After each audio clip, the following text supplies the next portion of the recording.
Como en las exposiciones anteriores, cada uno de los candidatos tendrá un tiempo máximo de 20 minutos para su exposición y no habrá lugar a mociones, preguntas o interpelaciones por parte de los senadores. Solicito al señor Álvaro Castro Estrada haga uso de la voz para presentar su candidatura hasta por 20 minutos en términos de lo que dispone el artículo 96 constitucional y el cuarto punto del acuerdo aprobado por este pleno.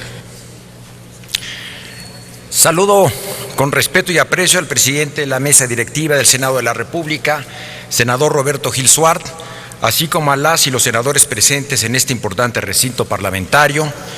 que me honra profundamente y lo cual hago en cumplimiento a lo dispuesto por el artículo 96 de la Constitución Política de los Estados Unidos Mexicanos. Me encuentro hoy aquí ante esa soberanía para acreditar, mediante breves palabras, por qué aspiro como abogado y servidor público por más de 35 años a ser ministro de la Suprema Corte de Justicia de la Nación y regresarle a través de esta alta y noble responsabilidad a México lo mucho que este maravilloso país me ha dado en oportunidades y experiencias. Formar parte de una terna en tan relevante proceso es per se un gran privilegio. Una vez confirmada mi vocación por el derecho y resuelta la determinación de estudiar en la Escuela Libre de Derecho, apenas iniciados los cursos recibí la primera sacudida intelectual relacionada con la justicia en mi país, por parte de un ilustre mexicano, don Antonio Carrillo Flores, que en una memorable conferencia en el año de 1976 afirmó que para efectos operativos y a pesar de algunas disposiciones legales al respecto, el Estado mexicano era irresponsable por los daños que en ejercicio de sus funciones causaron los particulares administrados o gobernados. No necesitaba estar en cursos más avanzados de mis estudios de Derecho para que tal situación provocara en mí una viva inconformidad, ya que el más elemental sentido de justicia ordenaba que el Estado fuere tan responsable o incluso más de como los particulares lo somos o debemos ser por los daños que se causen. El propio don Antonio sentenció, cito, no toda la culpa ha sido de la ley de 1941 sobre depuración de créditos fiscales, mucha la han tenido los abogados que no han luchado con suficiente vigor por su reforma. Y Yering hace ya más de un siglo enseñó que sin lucha el derecho no avanza. Alentar a las nuevas generaciones a que sigan luchando fue el principal motivo que me hizo venir a esta ilustre escuela, cierro la cita. Esta inconformidad que asumí como desafío fue creciendo en mí y cuando inicié mis estudios de posgrado en la Universidad Nacional Autónoma de México, tomé la decisión de escribir mi tesis doctoral sobre el tema de la responsabilidad patrimonial del Estado con el propósito de modificar aquel estado injusto de cosas y porque sabía que este tema, conjuntamente con el principio de legalidad, son los pilares fundamentales del derecho administrativo. Y no solo eso, sino que representa un elemento constitutivo de un verdadero Estado de Derecho, porque un Estado responsable es un Estado que merece confianza. Como resultado del estudio doctrinal exhaustivo del tema en el derecho mexicano y comparado, porque entonces nada o muy poco había escrito en nuestra literatura jurídica, propuse una reforma constitucional para introducir una nueva garantía a fin de salvaguardar el derecho a la integridad patrimonial de los particulares, la responsabilidad patrimonial del Estado de carácter objetiva y directa. Como consecuencia de un incesante esfuerzo académico y doctrinal, de impulso y gestiones interminables en muy diversos foros y ante legisladores y servidores públicos de todos los rangos, le cumplí a Carrillo Flores, a mí mismo y lo más importante, le cumplí a México. Lo que inició como una inquietud e inconformidad en el aula se transformó con el tiempo en una propuesta concreta, la cual fue retomada en 2004 por el Poder Reformador de la Constitución y así fue incorporado en el segundo párrafo del artículo 113 de la Carta Magna, hoy artículo 109, último párrafo, la institución de la responsabilidad patrimonial del Estado, cuya finalidad es elevar la calidad de los servicios públicos en lugar de destinar los dineros de los mexicanos al pago de indemnizaciones. Igualmente, Poco tiempo después fue propuesto un anteproyecto de ley reglamentaria de la nueva disposición constitucional, mismo que prosperó en el Poder Legislativo Federal hasta expedirse la Ley Federal de Responsabilidad Patrimonial del Estado, vigente desde 2005. Tan arduo y apasionante esfuerzo lo compartí con muchos, toda vez que este logro en favor de los gobernados de ninguna manera fue unipersonal. Además, debo decir, el tema no está agotado. Esta experiencia de lucha por el derecho me da oportunidad de expresar, sin extenderme, que he podido seguir contribuyendo al mejoramiento del orden jurídico nacional, participando en grupos de trabajo en los que fueron elaborados, entre muchos otros instrumentos, proyectos como el reglamento de la Ley de Asociaciones Religiosas y Culto Público, la Ley Federal del Trabajo y un anteproyecto de la Ley Federal de los Trabajadores al Servicio del Estado. Durante 18 años impartí clases en la División de Estudios de Posgrado de la Facultad de Derecho de la UNAM y no me cansaré de predicar que el derecho está vinculado con la cultura, la historia, la economía, la planeación y los valores. En efecto,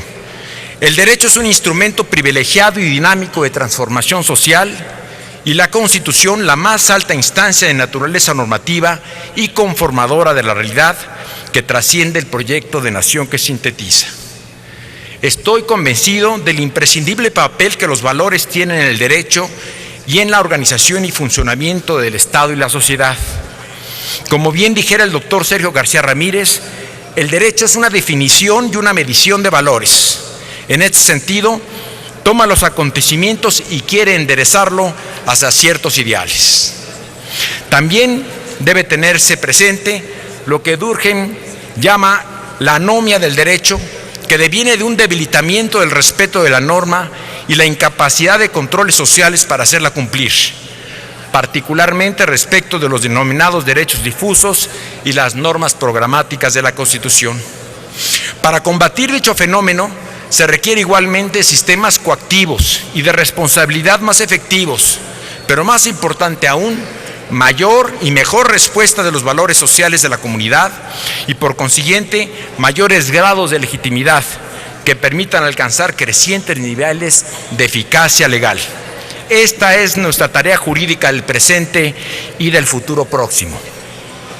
En estos tiempos de cambios acelerados, es particularmente importante entender que el valor tiene una función legitimadora de la propia norma jurídica,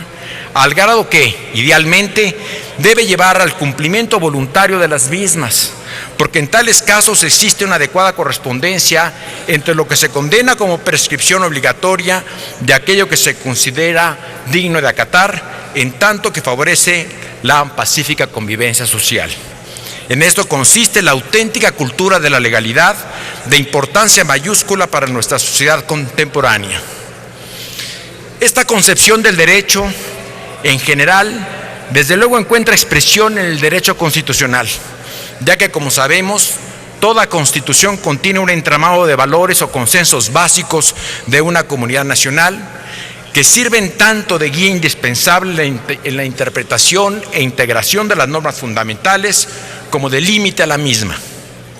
¿Qué duda cabe?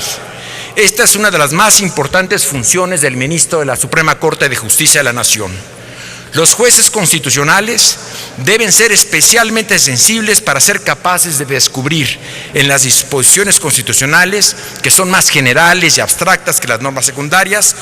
los valores aceptados por una comunidad política que condensa su contenido. Además, dicha interpretación, como enseña el doctor Héctor Fix Zamudio, debe tener un carácter progresivo y no simplemente conservador, ya que los cambios de la realidad social que se regulan suceden con gran rapidez y se corre el frecuente riesgo que la aplicación de las normas se tenga que hacer en una realidad diversa al del tiempo de su creación. Más allá de doctrinas, escuelas de pensamiento, ideologías o creencias, soy un abogado que reconoce como premisa fundamental de su ser y hacer la importancia de la persona humana, como ser pensante y libre que cuenta en sí mismo con un potencial que al lado de sus congéneres le permite desarrollarse íntegramente en un mundo con significado y con sentido de pertenencia. En efecto, La individualidad como triunfo del espíritu nace y se recrea en un mundo socializado en el que los individuos coexisten, retroalimentando en función de su particular virtuosismo a su comunidad y abrevando de ella igualmente a través del efectivo vehículo del conocimiento y la cultura objetivada. Animo la convicción de que una sociedad organizada debe estar condicionado a un orden ético, pues no basta con la existencia de normas jurídicas y reglas sociales que le dan certeza a la convivencia, sino que éstas deben responder a principios filosóficos y morales a fin de darle sustento al valor de la justicia. Por lo anterior, pienso que el periplo de la noción de Estado puede y debe dirigirse en los hechos hacia un Estado social y democrático de derecho, un Estado con sustrato ético, donde seamos solidariamente corresponsables de su edificación, consolidación y evolución. En congruencia con esta forma de pensar, como integrante de un órgano federal de impartición de justicia, soy hoy puntual observador del Código de Ética del Tribunal Federal de Justicia Fiscal y Administrativa, e incluso en su momento impulsé en el Tribunal Federal de Conciliación y Arbitraje la adopción de los principios de independencia, imparcialidad, objetividad, profesionalismo y excelencia. De ahí que comparto plenamente los postulados que enuncia el Código de Ética del Poder Judicial de la Federación. Quiero reconocer aquí que esta enseñanza, como tantas otras, se la debo a mi admirado maestro, el ministro en retiro Mariano Azuela Huitrón, quien después de toda una vida de consagrada a la función jurisdiccional, continúa impulsando el comportamiento ético de los juzgadores mexicanos. A este respecto, debo agregar que las decisiones que se toman en los órganos colegiados jurisdiccionales profundizan el mencionado principio de objetividad, porque las decisiones se acaban construyendo a través del debate y la discusión respetuosa y razonada. Como magistrado presidente del Tribunal Federal de Conciliación y Arbitraje, experimenté especialmente este proceso frente a 24 magistrados en sus sesiones de pleno. De manera que, finalmente, lo que debe prosperar en la decisión mayoritaria de sus integrantes, siempre anteponiendo el derecho a las ideas o creencias personales que todo juzgador tiene en lo individual. Consecuencia lógica de la concepción del derecho como lucha, como vida objetivada y por lo tanto parte de la cultura y como expresión de valores individuales y sociales que fundamentan el deber jurídico, es fácil arribar al tema de los derechos humanos, tanto los reconocidos expresamente en nuestra ley fundamental como aquellos también comprendidos como internos de fuente internacional. Bienvenido el bloque de constitucionalidad referido a los derechos humanos a nuestro orden jurídico en México. Una conquista laudable y una verdadera hazaña de la libertad que ha venido a permear para bien todo nuestro sistema jurídico porque pone al ser humano en el centro de nuestra vida social. Se trata de una verdadera revolución para nuestras instituciones y la forma de resolver las controversias sometidas al conocimiento de todos los órganos jurisdiccionales y autoridades en general, y así nunca más pasar por alto el principio pro homine o pro persona. El jus dicere tendrá cada vez que hablar más claro y fuerte en clave de derechos humanos. Se trata, sin duda, de una ingente tarea que no excluye a nadie, en la que se deberán observar siempre la conflictividad social para buscar las mejores fórmulas de convivencia social, pacífica y civilizada, en favor del bien común, que evidentemente tiene como expresiones elocuentes la libertad y la justicia social, particularmente en un país que padece carencias enormes y desigualdad lacerantes. El juez constitucional no puede, no debe permanecer ajeno a esta realidad. Más que describir aquí las improntas legales de este formidable reto que se ha incorporado a nuestro ADN constitucional, destaco que es pertinente vigilar con prudencia que esa eclosión de derechos y libertades no exceda el deseable humanismo, que lleva consigo nociones fundamentales de ponderación y armonía entre valores para evitar colisiones entre principios morales y jurídicos que pudieran comprometer mucho de lo logrado, a golpes de avances plausibles como el conjunto de reformas transformadoras que han venido a enriquecer el amplio catálogo de nuestras disposiciones en materia de derechos humanos. Sin duda, la nueva ley de amparo viene a complementar esos empeños con disposiciones actualizadas que recogen conceptos y criterios que se encuentran más cercanos a la realidad, después de un análisis y discusión de altura por más de una década. Este instrumento de control constitucional por antonomasia viene a complementarse con los procedimientos propios de la justicia constitucional, como las controversias constitucionales, las acciones de inconstitucionalidad y el procedimiento investigatorio de la Suprema Corte de Justicia de la Nación, entre otros. Especial atención tendrá que tener la doctrina, el legislador y el intérprete constitucional y ordinario respecto de las irrefrenables influencias de lineamientos y ordenamientos internacionales que en muchos casos, fuera de nuestra tradición hispano-romano-canónica, presionan para incorporar figuras jurídicas conforme a otras tradiciones que será necesario compatibilizar y definir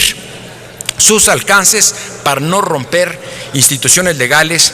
sin un preámbulo crítico y adaptativo previo. Por ello, y por la multiplicidad de disposiciones legales internas, la jurisprudencia constitucional deberá realizar un esfuerzo de unificación coherente y con base a los principios generales del derecho. Entre las reformas constitucionales recientes, especial mención merece la relativa al Sistema Nacional Anticorrupción,